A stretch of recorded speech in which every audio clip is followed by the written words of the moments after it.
సుమలత గారు పార్టీ గురించి, ప్రభుత్వం గురించి అండ్ సీఎం గారి గురించి కూడా వచ్చింది కాబట్టి, సో రేవంత్ గారితో ఎలా అంటే మీరు రేవంత్ అన్న అనుకుంటూ ఎంత దగ్గరగా ఉంటారనేది మా అందరికీ తెలుసు.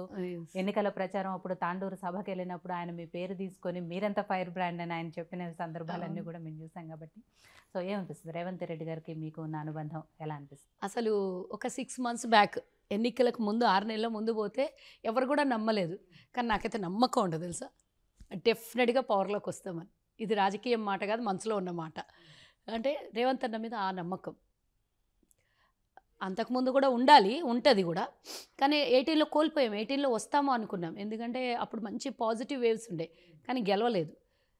లాస్ట్ 8 months అంటే ఈ ప్రభుత్వం రాకముందు 6 నెలల ముందు, ఈ 2 నెలలు కలుపుకుంటే 8 months ముందు ఎవ్వరు కూడా నమ్మలేదు. కాంగ్రెస్ ఏమొస్తుంది, మహా అయితే రేవంత్ రెడ్డి ఉన్నాడు కాబట్టి 30 సీట్లు 40 సీట్లు వస్తుండొచ్చు, మీరైతే గవర్నమెంట్ ఫామ్ చేయరు అంటే నేను ఒక్క మాట అయితే ఖచ్చితంగా అందరి ముందు చెప్పేది, మీ ముందు కూడా చెప్పేది, అసలు ఎన్ని సీట్లు వస్తాయని కదా గవర్నమెంట్ మేమైతే ఫామ్ చేస్తున్నామని చెప్పాను. సో ఆ నమ్మకం రేవంత్ రెడ్డి గారి మీద, ఎందుకంటే ఆయన మార్క్ చూస్తుంటాం కదా రోజు, ఇప్పుడు కాదు గవర్నమెంట్ రాకముందు అసలు ఏ ధైర్యం ఏ ధీమాతోనే ఆయన అంత ఇదిగా ఫైట్ చేశాడనేది అందరికీ అసలు ఖచ్చితంగా డేట్ కూడా చెప్తే, నేను గవర్నమెంట్ వచ్చాక ఇలా గిల్లుకున్నాను, నేను నిజంగా వచ్చిందా రేవంత్ అన్న 9వ తారీఖున ప్రమాణ స్వీకారం అంటున్నాడు. అసలు ముందు రోజు నైట్ కూడా కేటీఆర్ ట్వీట్ చేసినాడు చూడండి, క్యాబినెట్ మీటింగ్ లేదు గన్ను పెట్టి ఒకటి క్యాబినెట్ మీటింగ్ అని గన్ను పెట్టి అదొకటి పెడితే, అంతకు ముందు వరకు సర్వేలు అన్నీ కాంగ్రెస్ ఫేవర్గా ఉన్నాయి. ఆయన ట్వీట్ చేయగానే నేను మా చిన్న బాబు అస్సలు పడుకోలే ఒక్క నిమిషం, ఇంకేమన్నా జరుగుతుందేమో, ఏమన్నా జరిగి వీళ్ళు ఏమన్నా ట్యాంపరింగ్ చేసుకున్నారా, మా ఈవీఎం బాక్సులు ఎత్తుకొని పోయినారా, గెలుస్తారని అందరు సర్వేలో చెప్తున్నారు, రేవంత్ అన్న కూడా 80 వస్తాయని చెప్పిండ్రు, కానీ ఈయన ఇట్లా ట్వీట్ చేసిండు, ఏం జరగబోతుంది, అసలు ఒక్క సెకండ్ పడుకుంటే ఒట్టు మేము. అసలు రేవంత్ అన్నకు కూడా అంత టెన్షన్ ఉందో లేదో కానీ మాకైతే అంత టెన్షన్. కర్ణాటక రిజల్ట్ అప్పుడు అంతే టెన్షన్, తెలంగాణ రిజల్ట్ అప్పుడు, ఎందుకంటే ఆ సగం డిపెండ్ ఇక్కడ ఉంటుంది మాకు కాబట్టి అంత టెన్షన్లో ఉన్నాం. కానీ ఒక నమ్మకం, రేవంత్ అన్న చెప్పాడు కదా బరాబర్ అవుతుంది, అది నమ్మకం ఉండే. అట్లా అంటే ఆయనతో కూడా మా పిల్లలు ఏమైనా కావాలని ఏదైనా ఎద్దేవా చేసేటప్పుడు మీరేవంత్ అన్న అంటారు అనమాట, మీరేవంత్ అన్న అంటారు. అంటే అన్నకి 2 ఇష్టం ఉండవు, డ్రింకింగ్ అండ్ మత్తు అవన్నీ డ్రగ్స్ ఇష్టం ఉండదు కదా. మీ రేవంత్ రెడ్డి తాగడు అనుకున్నావా అని అంటే తమాషా పట్టిస్తారు.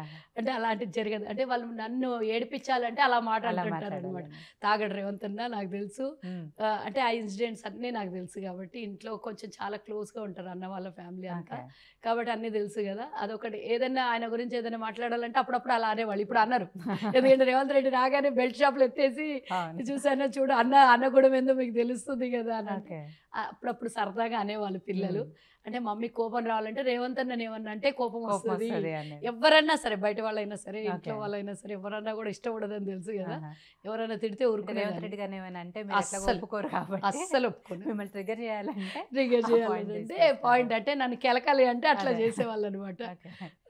అది వాళ్ళది. అంటే రేవంత్ అన్నతో అంటే ఏమి 50 ఏళ్ళ పరిచయం 30 ఏళ్ళ పరిచయం కాకపోయినా పార్టీలకు 2017లో వచ్చినా కూడా నేను అంటే మనం కూడా గట్టిగా ఉంటాం కాబట్టి అవతల అలా ఉంటే మనకు నచ్చుతుంది కదా.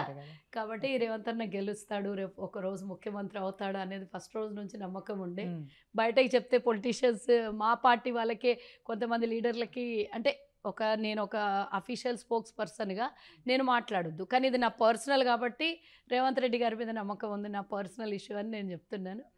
ఓకే, ఎనీహౌ ఈరోజు రేవంత్ రెడ్డి గారు ముఖ్యమంత్రి కావడము, ఆయన క్యాబినెట్లో మేము కూర్చుంటాం అనుకున్నాము, ఆ అదృష్టం దక్కలేదు. అట్లీస్ట్ గవర్నమెంట్లో ఒక పొజిషన్లో ఉంటామని అయితే, ఇందాక ఒకటి చెప్పాను కదా, ఒక ప్లస్ పాయింట్ అంటే ఒకటి ఊర్లో నేను ఫస్ట్ రావడము, అండ్ కమ్యూనిటీలో కాంగ్రెస్లో ఎవ్వరు లేరండి, వైశ్యాస్ ఎవరు లేరు, పెద్ద లీడర్ లేరు, అందరూ టీఆర్ఎస్ అంటే వ్యాపార పరంగా కాబట్టి అటు సైడ్ వెళ్ళిపోతుంటారు.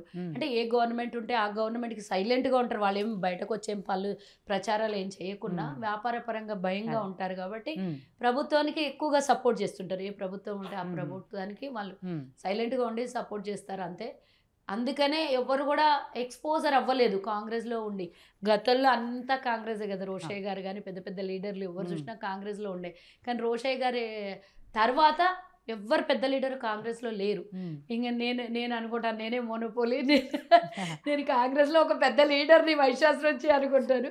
ఇప్పుడు కూడా నిజంగా చెప్పాలంటే ప్రతి ఒక్కరు చాలా మంది వచ్చి జాయిన్ అవుతున్నారు, అది వేరే విషయం. కానీ ఎవరైనా వైశాస్ ప్రతి ఒక్కరు ఇప్పటివరకు ఒక 10,000 మంది ఫోన్లు చేసి ఉంటారు ప్రభుత్వం ఏర్పడిన తర్వాత.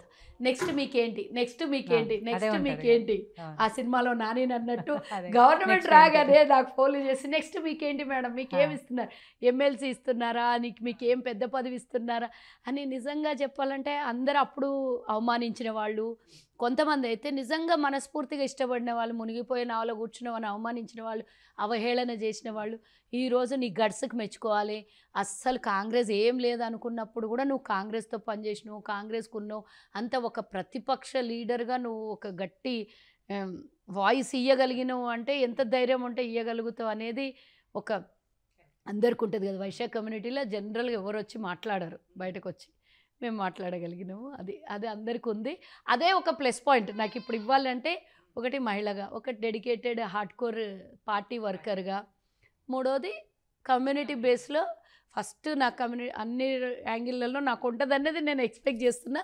అందరు లీడర్లు కూడా అదే అంటుండ్రు, నువ్వు ఉన్న ఏకైక ఒక్క ఆడపిల్లవమ్మ, నిన్ను కూడా మేము రక్షించుకోవమ్మా, డెఫినెట్గా నీకు మంచి పొజిషన్ వస్తుంది అని చెప్తారు. అదేవిధంగా రేపో మాపో చూడాలి, భగవంతుడి దయ వల్ల వచ్చాం కదా. ఇప్పుడు 5 ఏళ్ల కళ సాకారమైంది. అంతకుముందు 5 ఏళ్ళు 10 ఏళ్ళు ప్రతిపక్షంలో ఉన్నాం, కళ సాకారమైంది. ఇంకా పెద్దల బ్లెస్సింగ్స్, రేవంత్ రెడ్డి గారితో పాటు క్యాబినెట్లో ఉన్న మంత్రులు, లీడర్లు అందరి బ్లెస్సింగ్స్ ఉండాలనేది అయితే రెస్పెక్ట్ చేస్తున్నాను. అందరు లీడర్లు కూడా అసలు అందరి దగ్గరికి వెళ్ళినాక నీకేందమ్మా వస్తుందమ్మా, నువ్వు ఎందుకు టెన్షన్ పడుతున్నావమ్మా అంటున్నారు. అందరు లీడర్లు బ్లెస్ చేస్తున్నారు, అయితే హ్యాపీగా ఉంది.